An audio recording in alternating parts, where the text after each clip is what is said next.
Pengalaman memakai shock ISS ketika touring ke Lombok. Banyak yang bilang ke aku ya, atau menanyakan ke aku, ya kurang lebih seperti ini pertanyaannya. Bang, kenapa mesti ISS? Bang, emang merek lain nggak bisa ya? Aku nggak pernah bilang kalau merek lain itu nggak bisa ya. Seharusnya sih bisa-bisa aja. Cuma pengalamannya aku kan memakai ISS sudah cukup lama ya, sekitar kurang lebih 17 tahun. Ya kurang lebih lah dari tahun 2005-an bulan Februari. Ya Januari Februari lah kurang lebih. Dan itu aku memakai ISS-nya di motor yang pada saat itu baru banget launching, yaitu Yamaha Jupiter Z ya. Itu bener-bener yang baru banget. Ya untuk sekarang sih motor sudah kejual ya.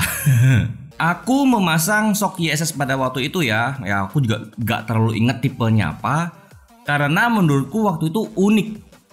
Bisa dibilang produk-produk dari Thailand ya, itu kan banyak mulai masuk ke Indonesia. Dan juga kebetulan motor-motornya itu juga gak terlalu jauh beda dengan yang ada di Indonesia. Sebut aja ya, seperti motorku Jupiter Z. Di Thailand itu namanya Spark Z. Kemudian di sini itu misalnya Vario, di sana itu namanya Click ya. Kalau Mio stokku sama. Kemudian ya Supra itu seingatku namanya Wave, dan masih banyak lainnya. Jadi dari sana itu aku sudah memakai shock ISS ya tahun 2005 bulan Januari Februarian, dan ya bisa aku bilang ya aku gunakan itu untuk kebutuhan sehari-hari, dimana waktu itu aku masih sekolah ya, kelas 2 apa 3 SMA. Kemudian 2006 itu aku kuliah ke Surabaya ya, aku juga memakai shock ISS itu. Lalu kurang lebih 6 bulan setelah pemakaian ya, jadi sekitar tahun 2011 ya, itu shocknya mati. Ya wajar, sudah cukup lama memakainya. Dan tahun yang sama 2017 itu aku memakai shock ISS lagi, cuman aku nggak inget ya juga tipenya apa ya waktu itu, karena bisa dibilang ISS itu kan tipe lumayan banyak ya, dan waktu itu aku juga nggak terlalu inget banget, cuman kayak ini kayaknya bagus, ambil. Bukan ambil sih, beli ya beli, ngambil di toko, beli juga ya, intinya seperti itulah. Tahun 2015 ya aku membeli motor Yamaha NMAX, dan aku memakai shock ISS lagi ya.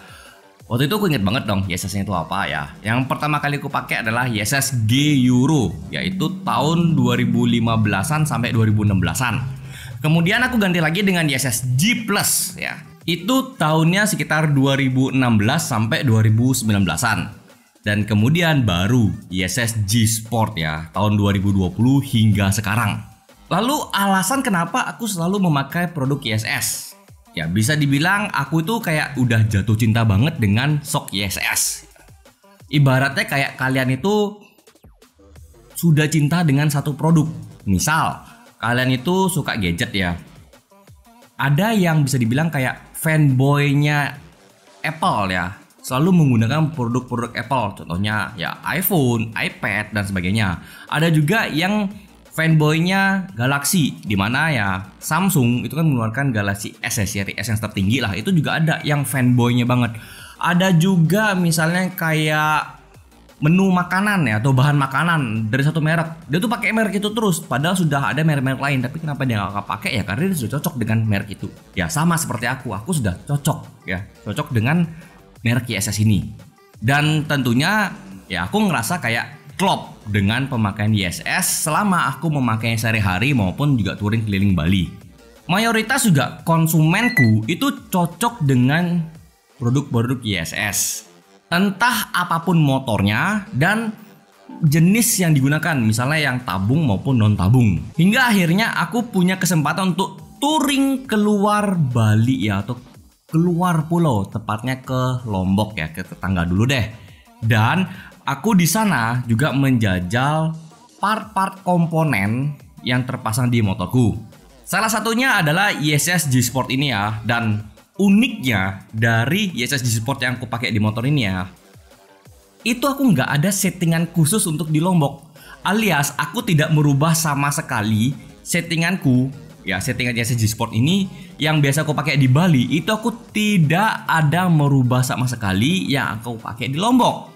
Jadinya ya bisa dibilang kayak apa yang aku setting di Bali selama ini yang udah bertahun-tahun itu aku gunakan di Lombok. Ya cocok, nggak ada perubahan, nggak ada yang berubah maksudku ya. Maksudnya aku tidak berubah sama sekali.